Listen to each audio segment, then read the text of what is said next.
yang saya hormati, selamat datang di acara kita pada sore hari ini, yaitu Radiology Reading Room Discussion dari Jakarta Musculoskeletal Focus Course.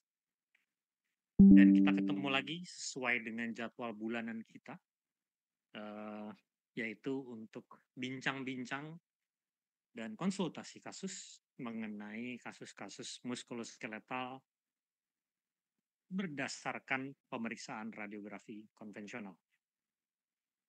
Acara ini kayaknya udah memasuki episode yang ke-8 dan kita akan terus melakukan ini pada setiap bulannya. Targetnya adalah mencapai episode ke-100. Mungkin pada episode 100 nanti mesti potong kambing ya. Tapi bagi-bagi kambingnya juga barangkali via Zoom. Nah, bulan purnama pada hari ini, bagi yang mungkin punya kalender bulan purnama bisa melihat bulan purnama pada bulan Mei, konon namanya adalah flower moon. Konon ya, konon. Karena di negara sana yang 4 musim, ini udah mau masuk musim panas, di mana bunga-bunga pada bermunculan, katanya. Kalau di kita mungkin bunga bang ya, nggak tahu deh. Mudah-mudahan bunga yang lain juga ada. Bunga api juga sekalian. Ya, dan konon zodiak yang beruntung pada bulan ini yang punya peran adalah Sagittarius dan Gemini. Waduh, bagi pemirsa yang Sagittarius dan Gemini mungkin bisa berbahagia pada malam hari ini. Kita akan mendengarkan pada malam hari ini adalah paparan kasus dari calon dokter radiologi masa depan, calon ketua PDSRI tahun 2040, yaitu Dr. Igar Satwika. Dr. Igar ini zodiaknya apa nih, Dr. Igar? Kalau seingat saya Aquarius, dok. Sagittarius. Hah? Aquarius, dok. Aquarius. Waduh, saya lupa. Iya, dok. Waduh, kayaknya bulan ini Aquarius sial nih. Enggak ya? Enggak, Con. Saya belum sempat baca juga sih. Oke, ada beberapa kasus yang akan dipresentasikan pada sore hari ini. Kita langsung saja mulai ya. Saya persilahkan kepada Dr. Igar untuk mempresentasikan. Ntar dulu, saya pindahin dulu punya saya nih jadi kemana nih? Oke, silakan Dr. Igar memaparkan kasus kita pada sore hari ini. Baik, dokter. Izin dok, untuk saat ini saya belum bisa share screen, dok. Bentar. Ini konsultan kita dari divisi sudah hadir ya, ada Dr. Tarikah. Dan kayaknya tadi saya lihat Dr. Alia tapi hilang lagi, nggak apa-apa. Oke, harusnya sudah bisa Dr. Igar. Baik, dokter. Izin untuk sudah terlihat saya layarnya, dok. Oke, sudah, silakan. Baik, ini untuk kasus pertama. Ini adalah kasus pada pasien berusia 27 tahun dengan benjolan pada antebrahi. Dr. Igar suaranya baik, kurang. Mungkin lebih dekat dengan mic ya. Baik, dokter. Ini untuk pasien usia 27 tahun dengan keluhan utama adalah benjolan pada antebrahi kanan. Di sini pada pasien kita temukan ada gambar benjolan di jaringan lunak pada antebrahi yang multiple. Ini di regio mid dan proximal antebrahi sisi dorsopulnar. Saat ini kesannya tidak ada gambaran komponen lemak atau kalsifikasi pada lesinya, dok. Dan ini pada regio mid diaphysis kesan ada gambaran sedikit erosi. Kemudian di sini juga ada gambaran deformitas, ini bowing dari diaphysis proximal host ulnar. Ini dengan bowingnya ke sisi dorsal dan dislokasi dari radiokapitelumnya ke sisi posterior, serta gambaran displasi dari kaput hingga kolom radiusnya. Kemudian dari sini untuk radio ulnar proximal dan distal sendiri juga tampak melebar, dok, mengesankan sebuah subluxasi. Untuk tulang-tulang karpal dan yang miris terbiasa sesi kesannya masih baik. Ini kesimpulannya pada saat ini kita adalah sebuah massa jaringan lunak yang multifokal. Di jaringan lunak regioproksimal dan mid antebrachiii pada sisi dorsal ulnar disertai dengan erosi korteks pada mid diaphysis os ulnar yang sisi dorsalnya, disertai deformitas bowing pada os ulnar dengan gambaran dislokasi sendi pada radiokapitellum dan displasi pada kaput hingga kolum pas radiusnya. Serta ada gambaran juga subluxasi sendi radiopulnar distal. Nah, ini pasien ini diperiksakan radiografi ini setelah pada riwayat pemeriksaan sebelumnya katakan ada sebuah benjolan. Ini sejak 6 tahun yang Dr. Igar, suaranya hilang timbul lagi, mungkin berubah lagi posisinya. Baik, dokter. Akan posisi yang semula tadi. Baik. Ini jadi dari kesimpulan, ini adalah sebuah massa jaringan lunak yang multifokal di jaringan lunak yang regioproksimal dan mid antebrachiii pada sisi dorso-ulnar dengan gambaran erosi korteks di mid diaphysis os ulnar pada sisi dorsalnya, serta deformitas bowing os ulnar dan dislokasi dari sendi radiokapitellum dan displasi dari kaput kolum post radius.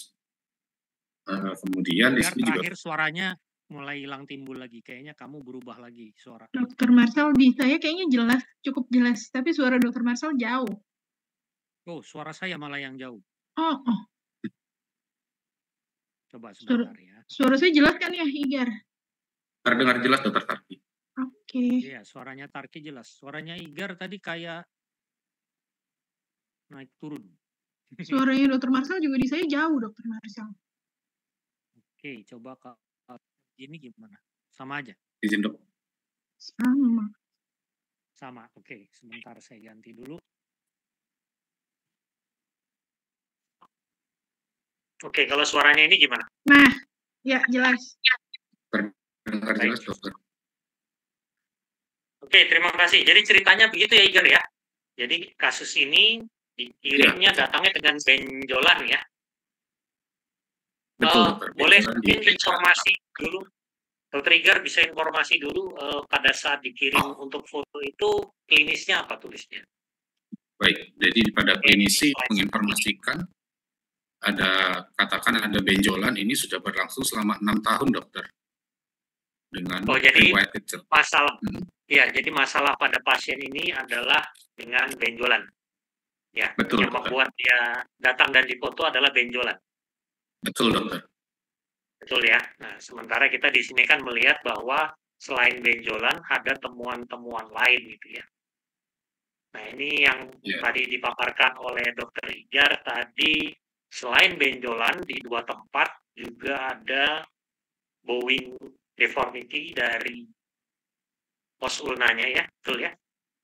Dan juga betul, ada dislokasi dari kaput radius ke arah dorsal, dan itu lokasinya juga kaput radiusnya tepat di benjolan yang ada di belakang itu, yang kalau saya bisa anotasi itu kira-kira yang ini ya. Ya, kaput radiusnya pas ada di yang benjolan itu. Iya, dok.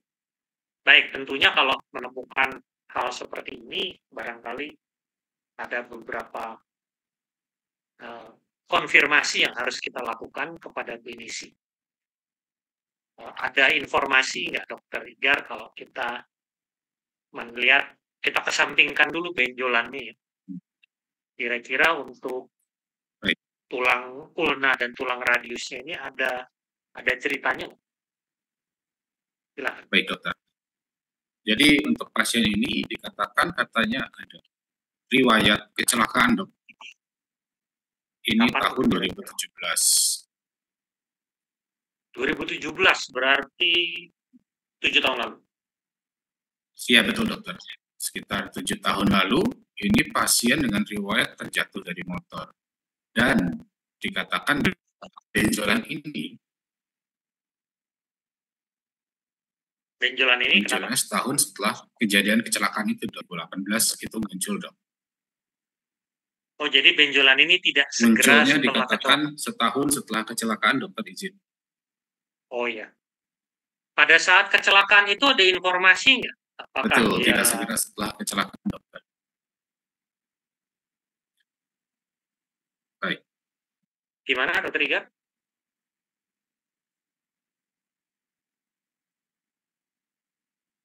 Izin. Jadi pada saat Kecelakaan. kecelakaan tidak ada pemeriksaan yang dilakukan dari pasien, dokter. Oh, tulangnya bengkok nggak waktu itu? Enggak. Dikatakan bengkoknya malah dari awal sudah terlihat sedikit bengkok, tapi tidak pernah diperiksakan ke dokter sebelumnya, dok. Jadi katanya dari lahir itu sudah bengkok tangannya, dok. Oh, dari lahir udah bengkok. Dan habis kecelakaan gerakan tangannya seperti biasa? Atau ada Kalau perubahan? dari ceritanya tidak diperiksakan karena tidak merasa ada masalah, dok. Tidak ada perubahan, dok, kalau dari ceritanya di his pasien, dok. Dan dikatakan dari pasien sendiri memang untuk kecelakaan itu keluhannya tidak seberapa, dok, sehingga dia tidak memeriksakan juga, dok.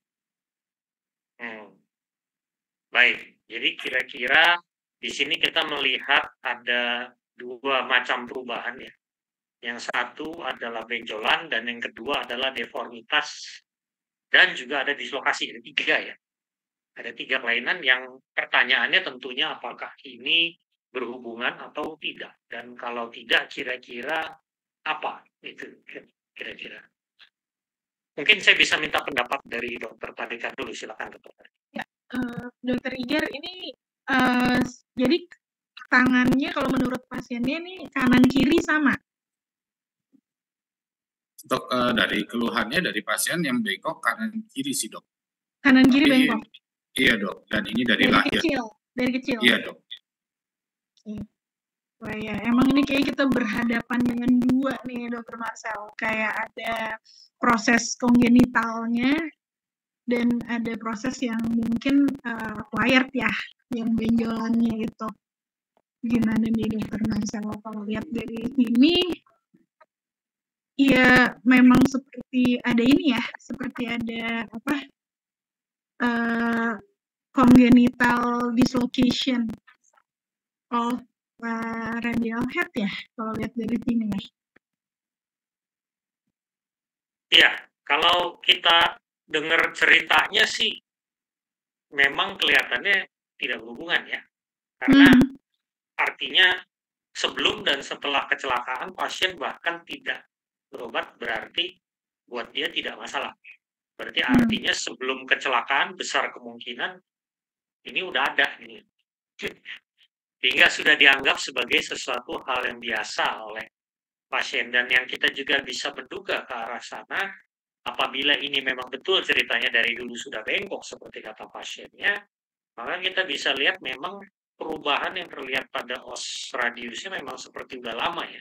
Kita bisa perhatikan di sini pada gambar yang sebelah kanan, kaput dan kolom radiusnya itu bentuknya displastik ya, tidak seperti lazim yang normal. Bisa digedein nggak atau trigger di proximal kaput radiusnya? Baik, dokter.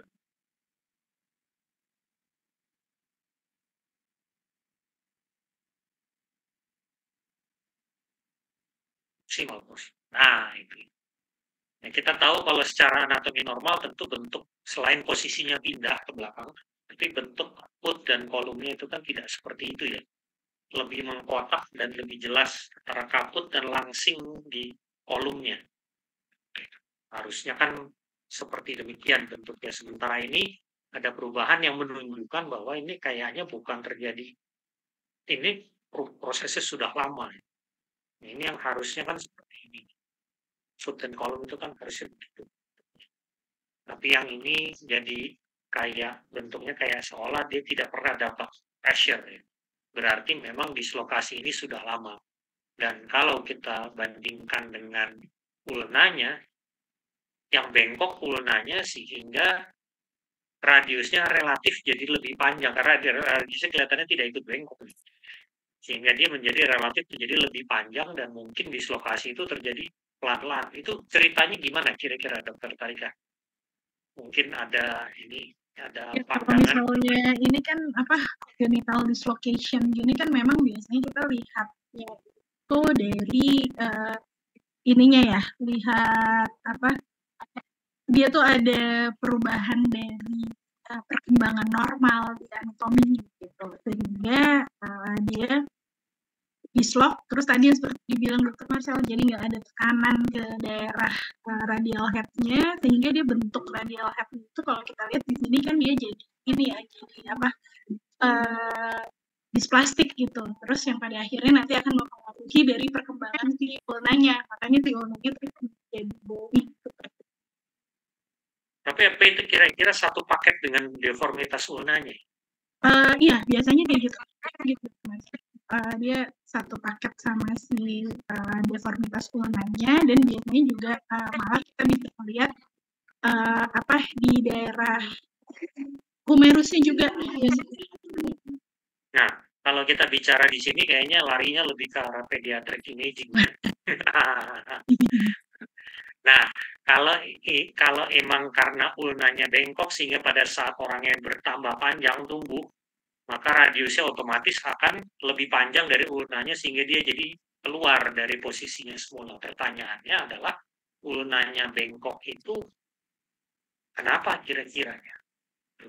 Apa saya sih mikirnya apa ini mungkin trauma pada saat terus barangkali trauma enggak juga sih, biasanya sih enggak sih. Kalau dibilang dari kecil kan?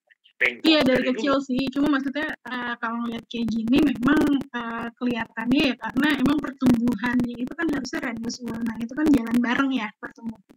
Tapi ini karena satunya sih radiusnya dia merucut ke coba lihat AP-nya deh, capitellum sama ini baik-baik aja nggak ya?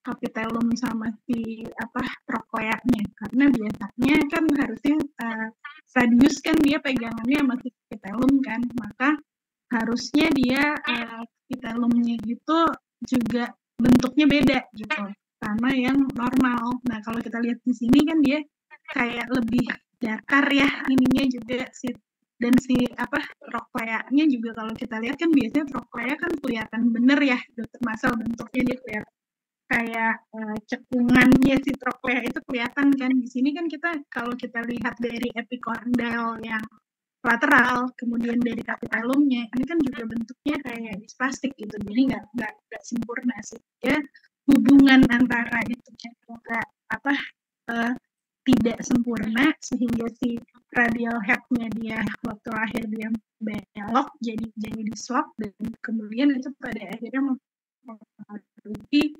keseluruhan hubungan dari si os radius dan ulnanya juga. Jadi elbow-nya semua terpengaruh.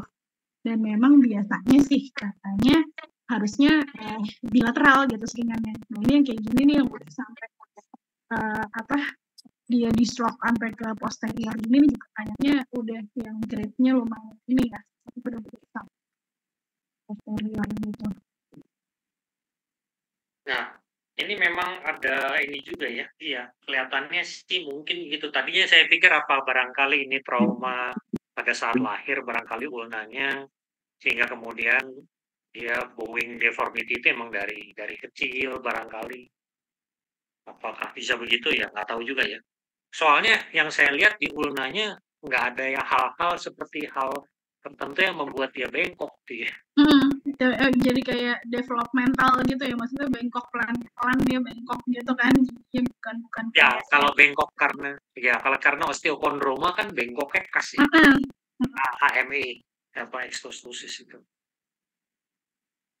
Ini kan ada itu, dan yang kedua juga kita lihat dia banyak ini ya garis-garis growth arrest line itu ya. Iya.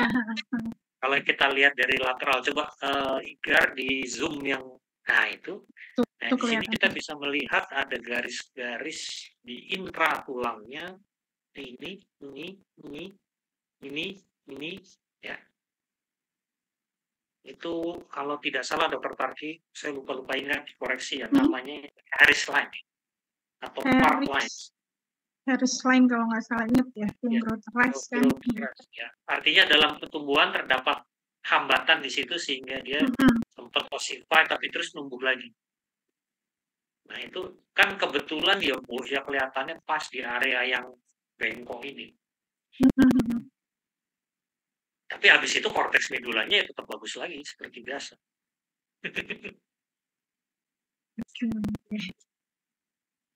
Itu kira-kira barangkali itu trigger ya. Tapi dari sini, dari AP-nya kita juga bisa lihat bahwa memang udah tidak ada lagi hubungan antara radio-ulnar joint proximal ya. Karena kaput radius kan harusnya letaknya di sini ya. di daerah sini ya harusnya ya. Tapi ini kan pindah ke sini ya. Berarti kita bisa bilang juga mungkin udah dislokasi radio ulnar proksimal.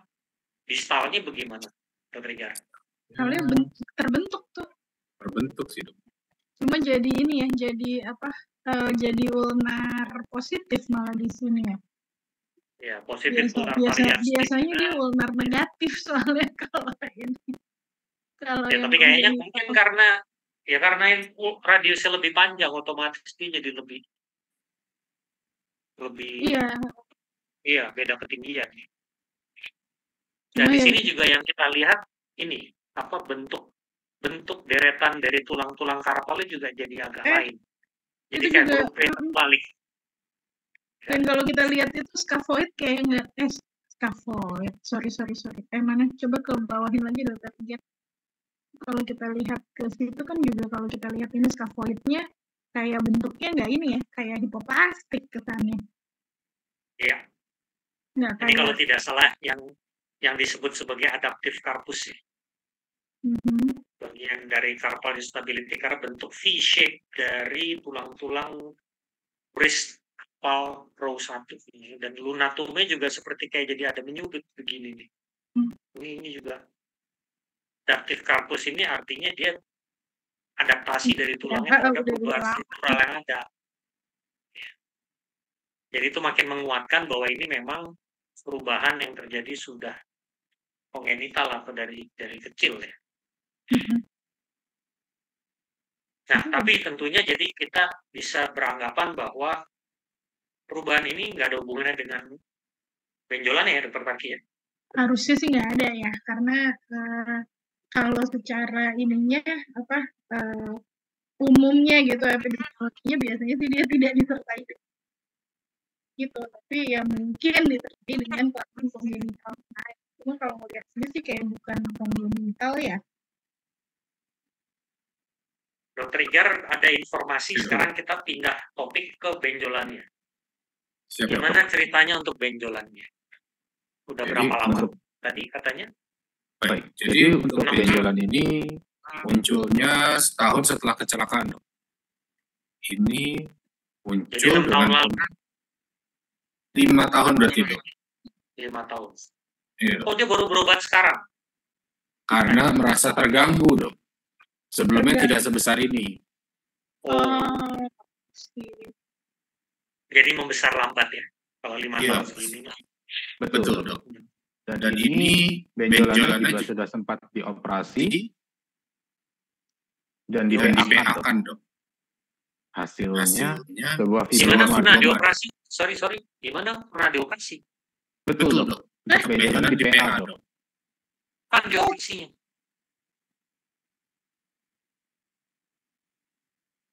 Artinya dia pernah berobat dong sebelum foto yang sekarang dong. Ya, ini yang tahun 2000 di PA tahun 2000 diambil aja, Dok. Diambil aja, Dok. Sebelum ini habis ini dia di PA-kan, Dok.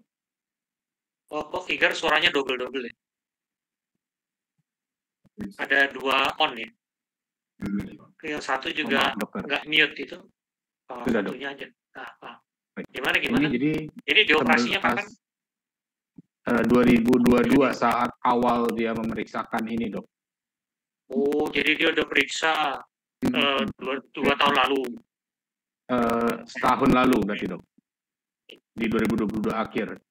Dia di 2022 akhir ya, 1,5 tahun lah. Iya, Dok. Dan berarti benjolannya 5 tahun. Benjolannya udah 5 tahun dan 2 tahun terakhir dia udah berobat dan dioperasi, gitu. Betul, Dok. Oh. Dan dioperasinya waktu itu benjolannya diangkat. Hanya PA, Dok. Open biopsy. Iya. Tidak ada pengambilan total, Dok. Nah, pertanyaan yang juga jadi penting gara-gara ada intervensi, Dok. Maka yang harus kita ketahui ada apakah multiple ini ada 2 benjolan ini gara-gara operasinya atau biopsinya atau bukan? Dari awal? Dari awal udah 2 atau dari awal 1 pada tahun 2022 itu juga? Kalau dari pernyataan pasien, dua-duanya sudah ada, Dok. Oh, dua-duanya sudah ada. Berarti dari awal lebih dari 1 ya? Iya betul dok. Oke, Dan berarti saat ini kita berurusan dengan massa di jaringan lunak ya, kelihatannya ini ya. iya dok. Ya, kenapa? Karena kita bisa lihat sentrasi lesinya, kalau kita ambil 2 dimensi sembarang gitu ya, titiknya itu kan jatuhnya di soft tissue ya. Berarti ini kelihatannya memang bersumbernya dari jaringan lunak. Kalau kita ambil 2 garis sembarang gitu ya, atau 3 garis sembarang, episenternya atau titik tengahnya itu di soft tissue. Ya, berarti ini bukan dari tulang, ini tumor jaringan lunak. Dan tadi Dr. Igar sudah betul asesmennya, bilang ada tidaknya kalsifikasi atau ada radiolucensi densitas lemak ya. Karena foto polos itu bisa membedakan kedua hal itu. Apakah densitasnya ada naik, calcified, ya, atau dia lucent. Lalu lucensi biasanya kan jaringan lemak. Dan kita patokannya mengatakan jaringan lemak apabila densitasnya kira-kira sama seperti densitas lemak subkutis ini. Jadi ini bukan tumor yang mengandung lemak, bisa kita duga benjolan bertumbuh lambat dalam 5 tahun, lebih dari 1. Ada dapat dokter Karika silakan. Ini kalau kita lihat kayak ada ini ya, kayak ada klasifikasi nggak sih tuh di benjolan yang proksimal? Coba kita lihat. Benar. Di zoom lagi. Ya. Nah, tuh tulang ya, apa itu mungkin dia bagian dari reaksi tulang. Soalnya yang bawah juga ada erosi.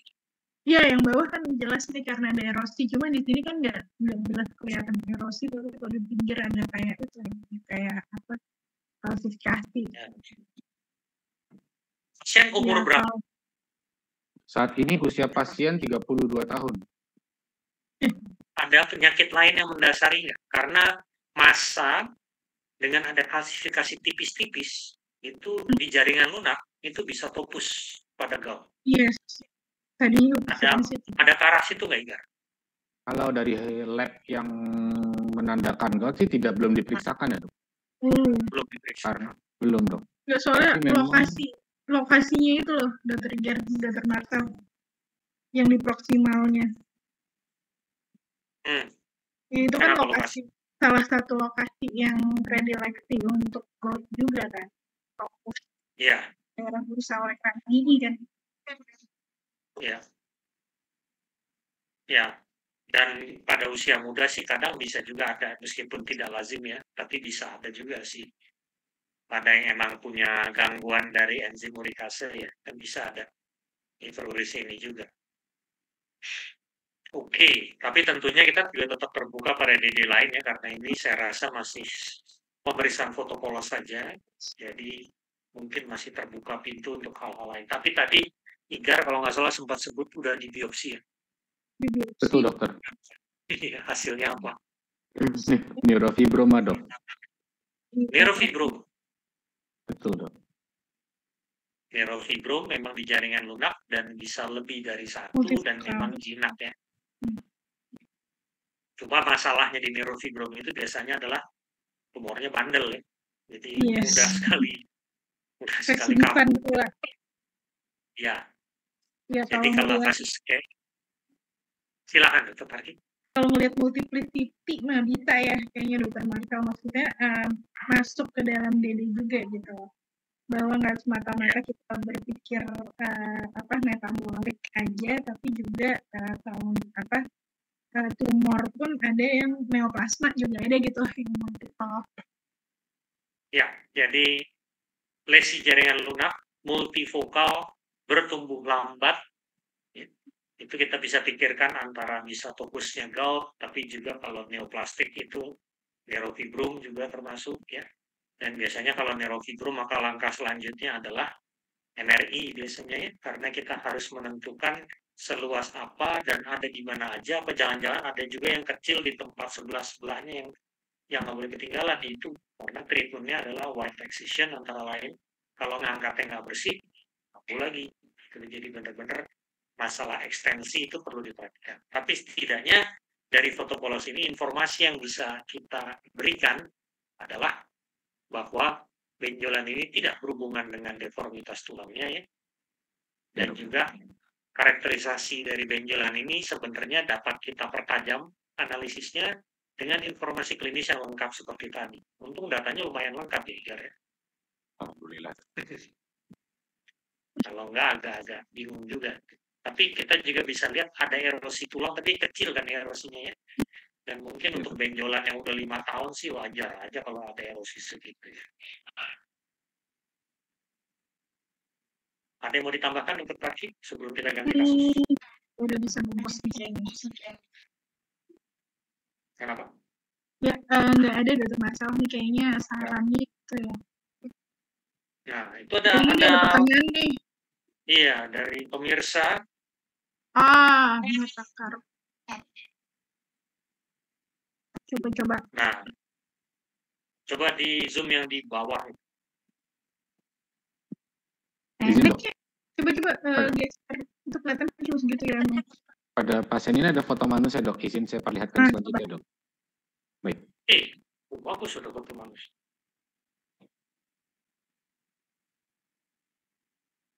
Ini dok. Jadi memang pada foto manusia ini ada deformitas pada mid-shaft metacarpal 4 dok.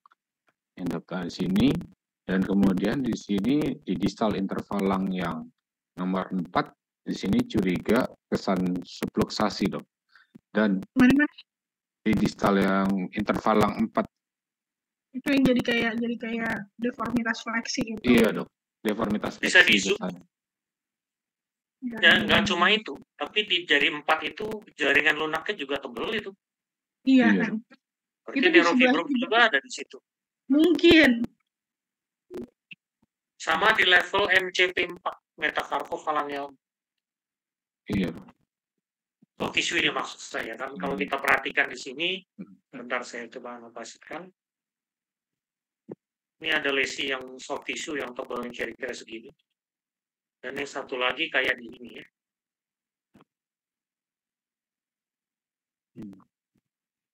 Nah memang kalau tidak salah ingat salah satu karakteristik neurofibrom itu ya karena dia ada bawah-bawah saraf juga ya.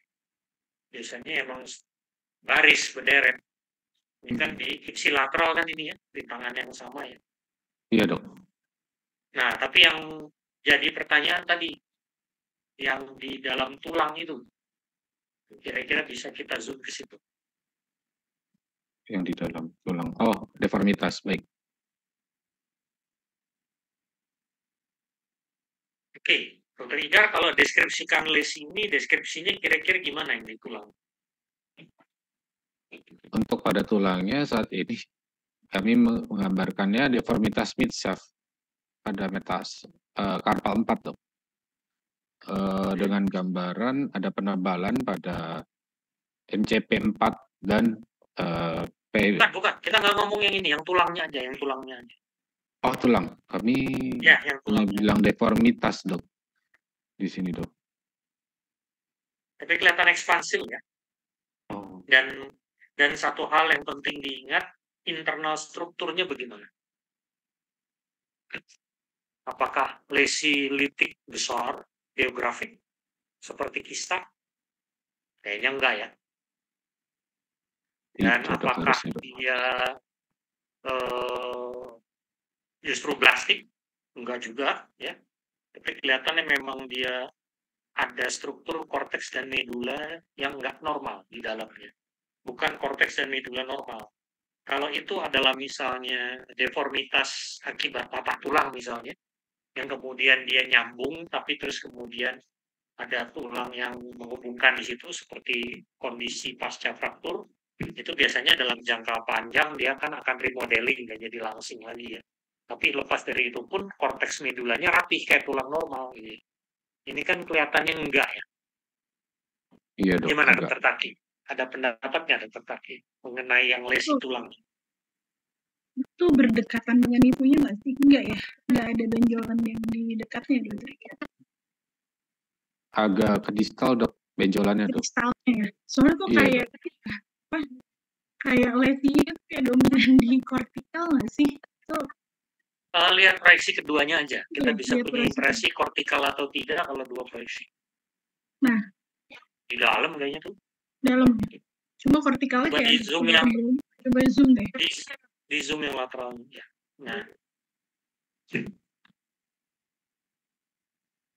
Ya ampun, ini Kenapa? orang. Ini Dokter kalau tadi lihat, curiga kortikal kenapa? iya soalnya kan Ada kalau lihat dari pemikiran. itu kan kayak agak ini ya, lebih kayak vertikalnya tebal-tebal gitu kalau lihat dari HP-nya.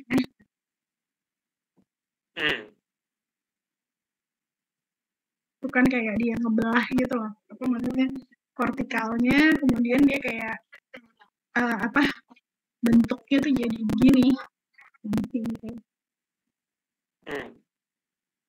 Jadi gimana? Sorry. Nih, Jadi gambar aja. Jadi apa? Belendung. Iya, belendung gitu. Cuma nih kayaknya berarti nih orang kelainan kognitifnya ini banget ya. Ada kalau misalnya bener itu neurofibrom, congenital dislocation of radial head, maka ya itu mungkin bagian dari satu sindrom. Mungkin entah ada sindrom apa yang di satu sisi ya memang tapi setidaknya mungkin kalau kita coba karakteristikan lesi tulang ini penampakannya bukan kayak lesi ganas ya. Enggak.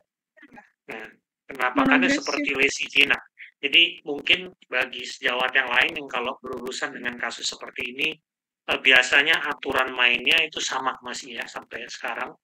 Selalu berusaha memikirkan kemungkinan ini single entity atau bukan. Biasanya cenderungnya apa-apa single entity, kecuali orangnya sial banget ya, dia punya multiple penyakit di satu orang yang sama gitu ya. Nah masalahnya kan pasien ini sudah punya dua nih, satu kelainan kongenital, satu neurofibrom. Masa iya sih ini barang lain lagi gitu ya? Apalagi pasiennya juga nggak cerita ada trauma kan di tangannya dokter Igar ya? Iya dok, tidak ada tambahan untuk keterangan penyakit sebelumnya yang dialami dok. Atau belum ditanya kali yang di tangan ini? Kalau ya dari pasiennya yang di tangan ini sih tidak ada keluhan ya dok dari pasien. Nggak ya.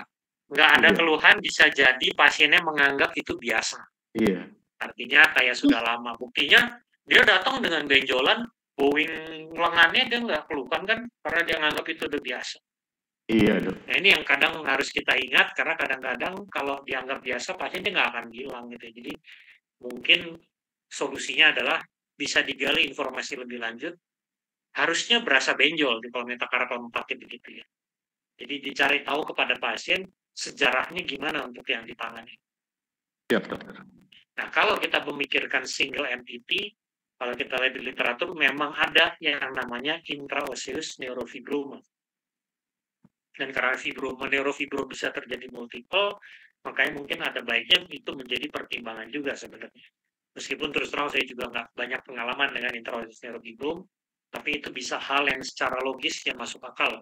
Artinya kita perlu gali lebih jauh dan kita perlu baca lebih jauh mengenai hal itu. Ya, karena kita di sini hanya berurusan dengan protokol saja. Tapi yang jelas kalau dihubungkannya dengan kongenital, mungkin nggak dokter Tarki benjolan ini kongenital? Kayaknya enggak ya. Developmental paling ya, bukan benar-benar kongenital gitu. Kalau kongenital mah tulangnya bengkoknya seperti yang kayak di ulna ya. Ya berarti ini kan terjadinya tuh belakangan. Iya. Kan dari si tulangnya. Iya, karena panjang tulangnya relatif dekat ya, meskipun agak pendek sedikit ya kalau kita lihat dari agak pendek ya. Itu agak pendek sedikit. Iya, tapi tinggi banyak dia mencapai panjang yang normal gitu ya. Ya, seperti teman-temannya tapi habis itu ketinggalan sedikit ya. Jadi dia hampir sama panjang dengan metakarpal 5 kalau kita lihat. Oke, dokter Igar, mungkin kasus ini boleh diikuti nih. Kalau memang betul ini intraosseous neurofibrom itu agak lucu juga tuh buat menjadi. Nah ini menariknya buat saya ini karena ada multiple ini ya, maksudnya mestinya kita cari nih kaitannya kemana, karena ini pasti sebenarnya sih kalau di luar negeri ini harusnya periksa genetik sih, karena nih kayaknya kalau kayak gini hawa-hawanya udah pasti ada genetiknya nih, karena bisa ada neurofibrom bersamaan dengan congenital dislocation of radial head dan terus dicari juga apa sih di sistem organ yang lain apakah ada kelainan juga, soalnya kayak pasiennya agak-agak cuek ya gitu, jadi mungkin dia nggak ngerasa ada apa-apa, ternyata sebenarnya di sistem organ yang lain ya cuma skeletalnya mungkin ada gitu. Ya, dan yang menarik juga Dokter Igar mungkin kalau mau dikonfirmasi ke pasien ya juga bisa dicari tahu di lengan kirinya bagaimana, kaki kanan dan kaki kirinya bagaimana. Karena di sini yang mungkin memang betul Dokter Tarki ini mengarah ke genetik, karena kita lihat semua barang-barang ini kita ketemukan ipsilateral. Itu biasanya ada satu paket tuh yang kayak gitu-gitu, paket sindrom atau apa tadi yang Dokter Tarki bilang. Kita juga ngapalin sindrom paling males.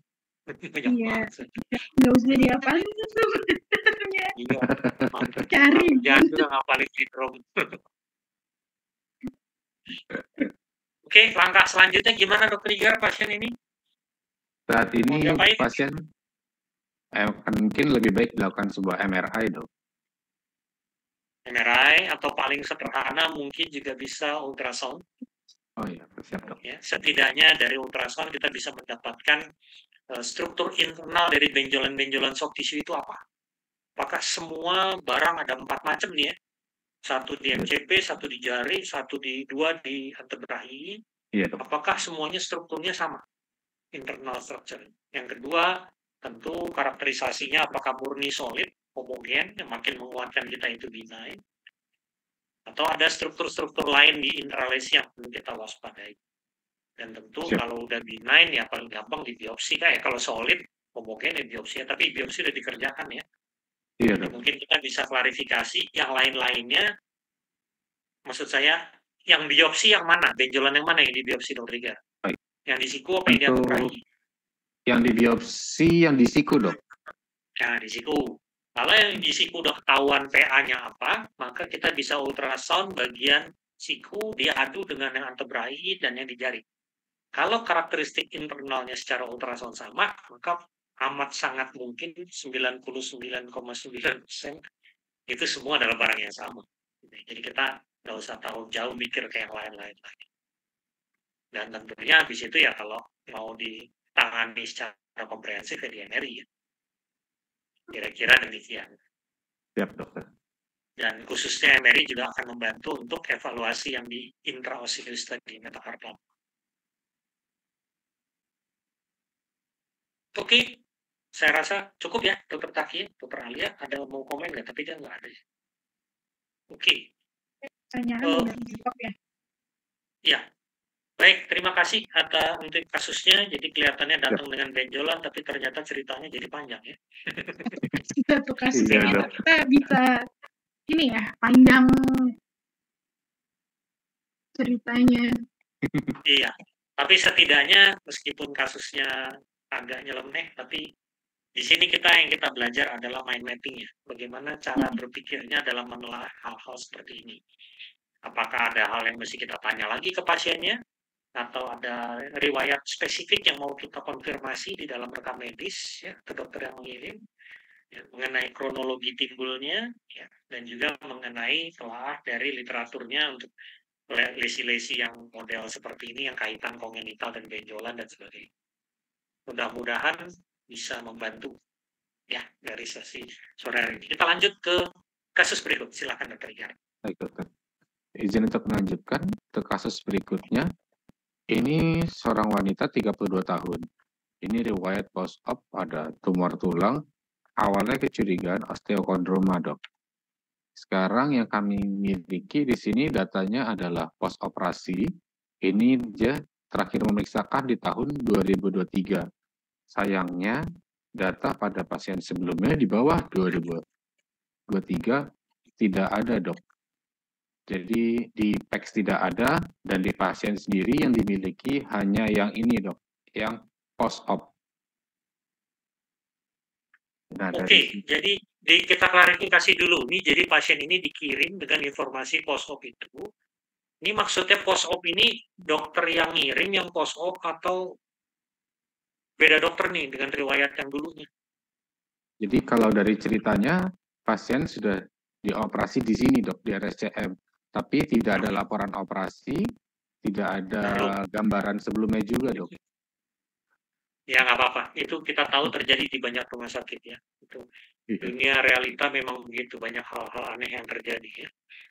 Nah, tapi pasien bilang nggak dulunya difoto? Dulunya difoto, Dok. Pasien mengatakan tahun 2016 sebelum awal operasi dia difoto, Dok.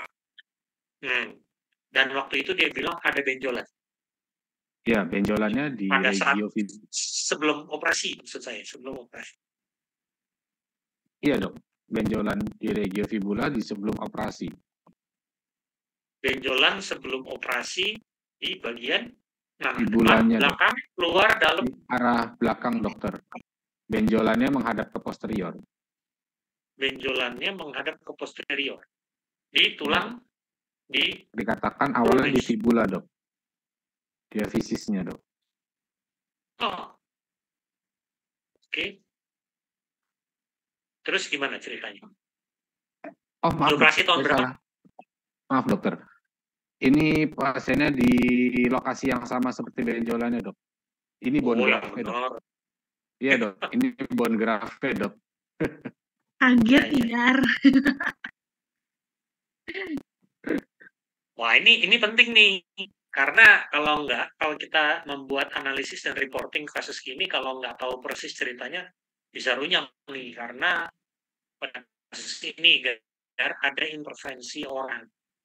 Jadi kita harus tahu persis kronologisnya dan intervensinya ini diapain ini pasien ini oleh dokter yang sebelumnya gitu loh, supaya kita bisa bedakan kelainan yang kita temukan itu apakah memang ini apakah memang berhubungan dengan penyakit awalnya atau itu rekayasa dari intervensi dokternya gitu loh. Jadi kita nggak keliru.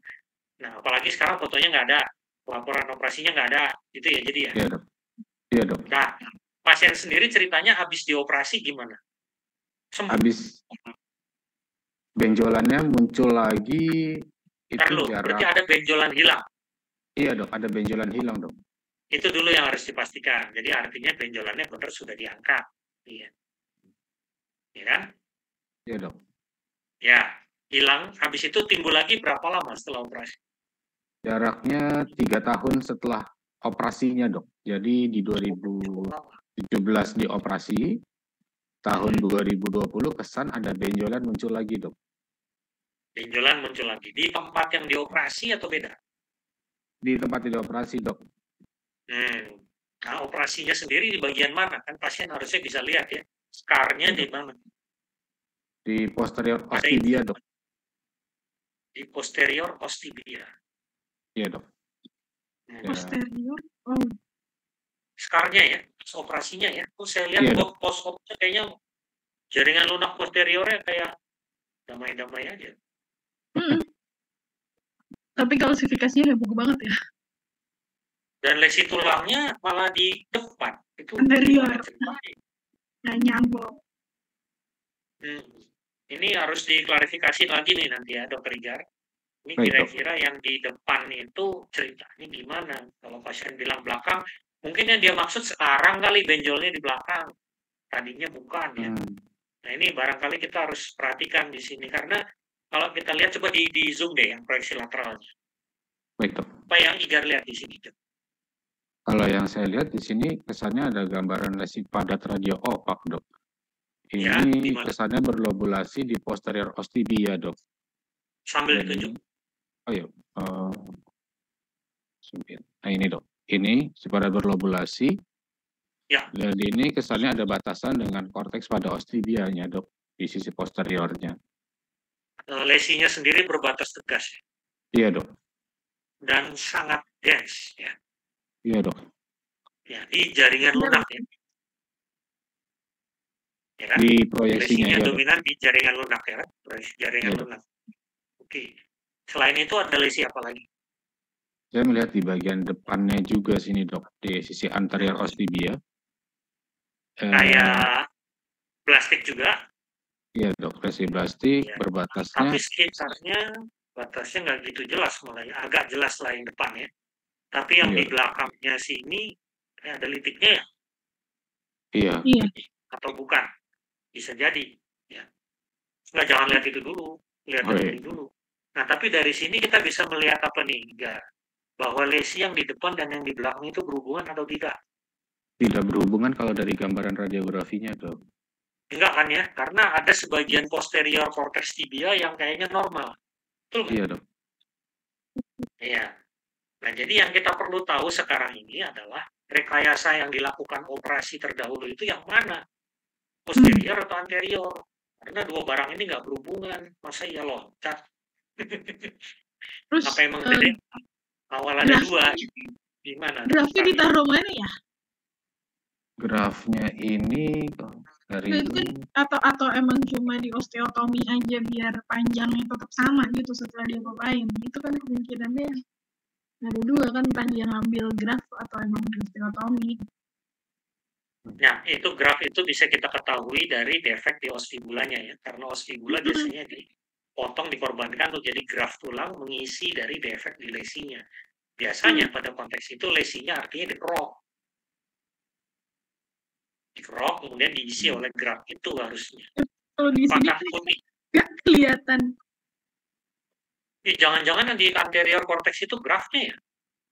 Tapi kalau graf dari itu kan biasanya kelihatan ya Dr. Marcel, karena kalau dia motong kayak gini kan either antara dia emang motong osteotomi supaya nanti post-op panjangnya itu tetap sama, itu si dia dia manipulasi itunya, atau diambil sebagai graf untuk memperkuat itunya. Tapi sih logikanya kalau misalnya dia ngambil untuk graf memperkuat si tulang yang dia apa-apain, itu kan harusnya bentukan grafnya itu tetap kelihatan ya, bentukan fragmen tulang.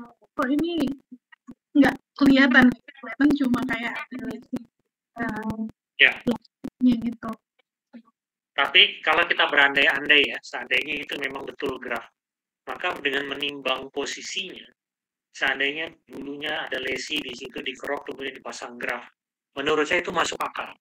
Karena daerah itu adalah daerah metafisis dari tulang weight bearing. Dan juga dia tempat nempelnya tendon patella. Jadi daerah itu tulang itu dapat stresor yang besar. Jadi kalau ada defek nggak digantikan graf itu kayaknya nggak mungkin deh. Logikanya pasti harus diisi sesuatu, entah graf atau bone cement atau apa. Kalau memang betul yang dioperasi di situ ya, masalahnya data ini Igar nggak punya dengan jelas di sini. Dioperasinya kapan Igar tadi? 2 tahun lalu? Operasinya 2017 dok berarti. Udah lama dok. Sudah lama ya. Iya dok.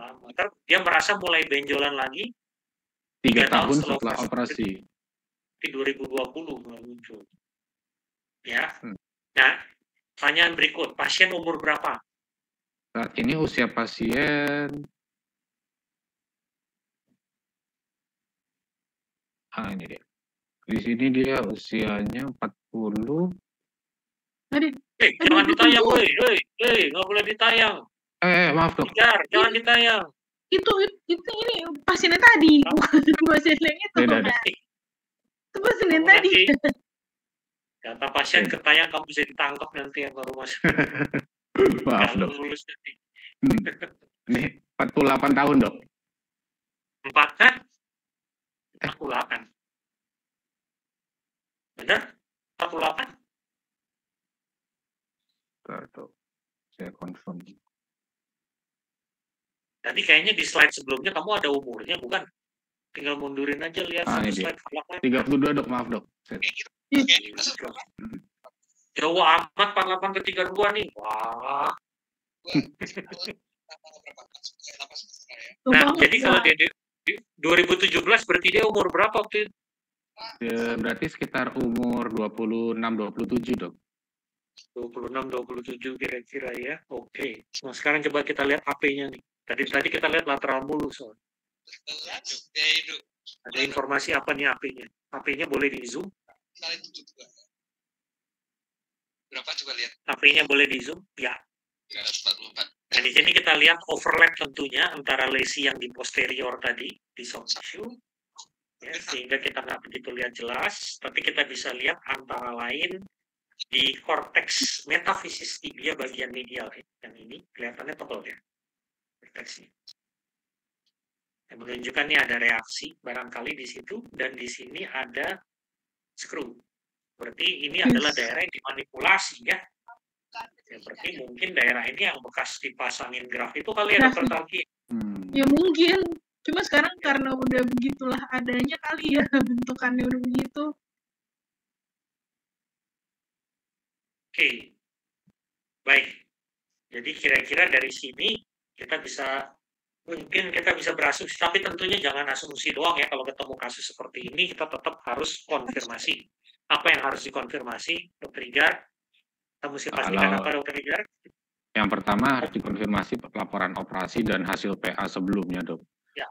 Kemudian sebelum hasil PA, yang dioprek itu benar nggak tulang bagian depan? Kalau kita lihat di sini sih harusnya iya. Tapi ada baiknya kita beneran dapat data realnya bahwa memang betul nggak itu ya. Nah sekarang coba lihat balik ke yang lateral. Kalau memang betul yang dioprek adalah bagian depan, dan kita lihat bagian ini tulangnya bagus, nih yang di bagian ini nih. Sementara yang dulu dioprek adalah di sini. Ini kayaknya korteks tulangnya masih rapi.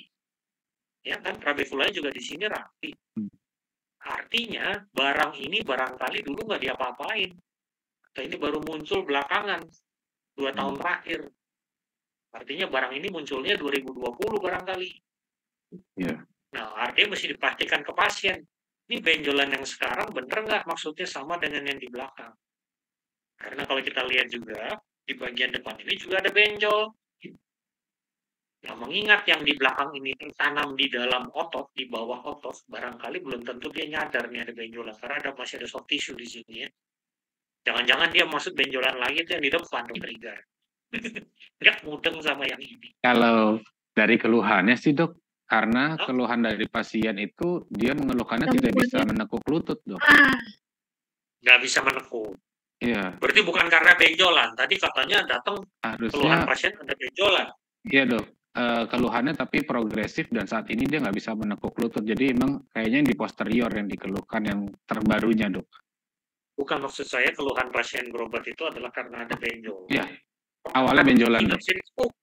Nah, benjolan dimaksud itu depan apa di belakang? Belakang, Dok. Sehingga dia mengeluhkan akhirnya tambahan keluhannya adalah tidak bisa menekuk lutut, Dok. Nah, keluhan benjolan itu yang dari 2020 ya. Ya. Pertanyaan berikut, Igar, sebelum dioperasi dulu, ya, sebelum dia dioperasi, apakah benjolannya juga di belakang dan dia nggak bisa nekuk lutut juga? Nah, itu saya belum menanyakan. Itu yang mesti ditanyakan tuh. Jadi kita bisa berpikir nantinya bahwa yang timbul saat ini nggak ada hubungannya dengan yang dulu dioprek sama dokternya gitu loh. Karena timbulnya di lokasi yang berbeda dengan yang dioprek dokternya. Ya, karena kalau kita salah ngomong gitu, nanti pasiennya bisa, wah dokter yang dulu malpraktek tuh, kamu dituntut gara-gara jawaban kamu ini. Jadi dalam hal-hal seperti ini memang kita harus rajin mencari tahu dengan betul kita berurusan dengan apa ya, supaya jangan sampai nanti ada pihak-pihak yang kena getahnya karena report kita yang kurang akurat gitu ya. Ya, Oke. Nah sekarang kita anggap yang depan itu nggak ada deh. Coba kalau kita lihat yang belakang. Ada massa dengan densitas seperti itu di sisi posterior dari fossa poplitea lah, dari poplitea. Kelihatannya kayak nempel ke tulang. Kira-kira apa yang dipikirkan nih, Dokter Igar? Bisa jadi sebuah gambaran kalau dari bentukannya cukup besar, sebuah osteosarkom, Dok. Atau mungkin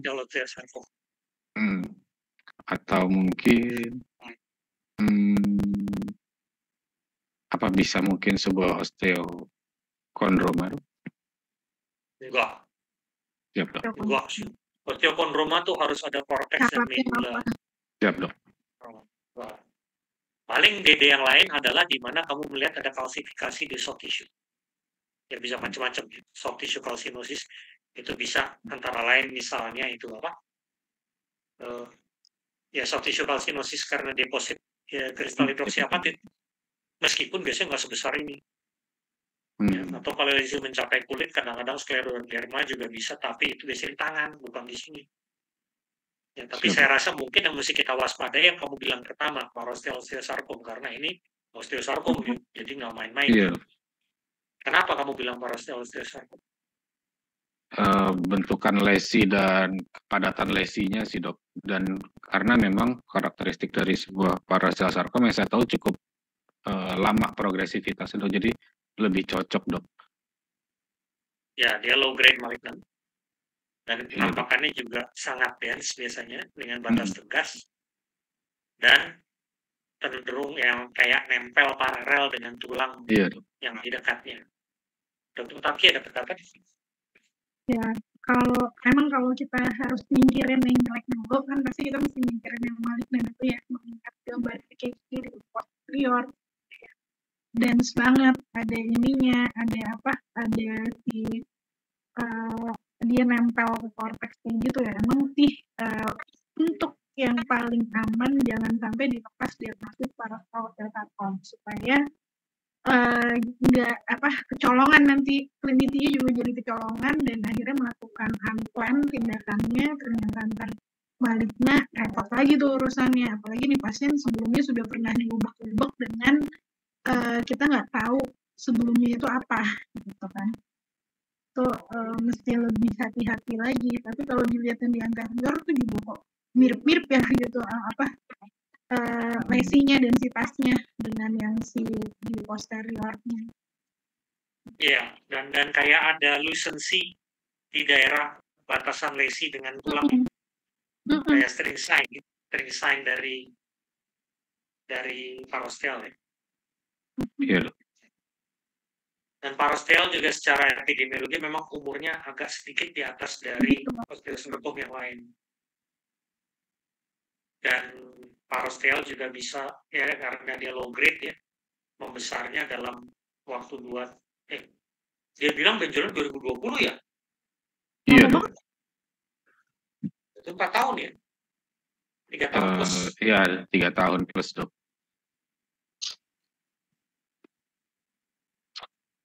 Nggak diapa-apain? Tidak ada intervensi selama 3 tahun itu, Dok. Masa dia nggak berobat sih? Bukan berarti intervensi medis aja loh. Maksudnya nggak ada berobat ke tukang pijat kayak apa kayak gitu. Kalau dari pengakuan pasien sih, saya nggak nanya mengenai pijat, Dok. Tapi tidak ada pemeriksaan ke dokter atau apapun sebelumnya, Dok. Sampai dia tidak bisa menekuk lutut itu, Dok. Tapi dipijat-pijat tadi. Saya tidak ada informasi itu sih, Dok. Okay. Itu termasuk informasi yang di Indonesia tuh harus ditanya, Dokter Jar. Siap, Dok. Kadang-kadang gini, ada papernya itu. Soalnya yang ortopedi bikin. Soalnya kadang-kadang iya, Dok. Kalau nama tukang pijatnya hafal si pasiennya, tapi giliran ditanya berobatnya ke dokter siapa, dia nggak tahu nama dokternya. Tapi kalau nama tukang pijatnya hafal dia. Soalnya Kenapa Dokter Igar penting untuk ditanya itu? Itu, Dok, saya lupa menanyakan yang itu, Dok. Hah? Saya lupa menanyakan untuk riwayat pijatnya, Dok. Bukan. Kenapa mesti nanya di pijat? Karena ada kemungkinan untuk penambahan progresivitas karena ada manipulasi, Dok. Bukan progresivitas, melainkan perubahan gambaran. Gambarannya jadi aneh. Sesuatu yang tadi vokal karena diberjet sama tukang pijat itu dia jadi boro-boro pindah kemana-mana gitu ya. Oh, baik, Dokter. Atau jadi timbul osifikasi, jadi kalus atau apa, padahal tadinya bukan begitu gitu loh. Ya, itu hal yang harus kita ketahui. Karena itu tentunya akan menurunkan ketajaman interpretasi kita karena ada manipulasi orang lain. Sehingga apa yang kita lihat belum tentu menggambarkan sifat biologis lesi yang sebenarnya. Gitu, Igar. Ya. Daripada nanti kamu paksain interpretasi terus kamu bingung, wah ini susah, ini apa ini. Lalu sering yang menjadi penyebab adalah tukang pijat. Iya, Dok. Siap, Dok. Soalnya masyarakat kita emang agak galayan kadang-kadang kalau urusan benjolan gitu. Iya, betul. Dikit-dikit tukang pijat. Baik. Demikian kira-kira saya rasa mungkin Dokter Taki ada yang mau ditambahkan lagi untuk kasus ini? Sudah sih, Dokter Marcel.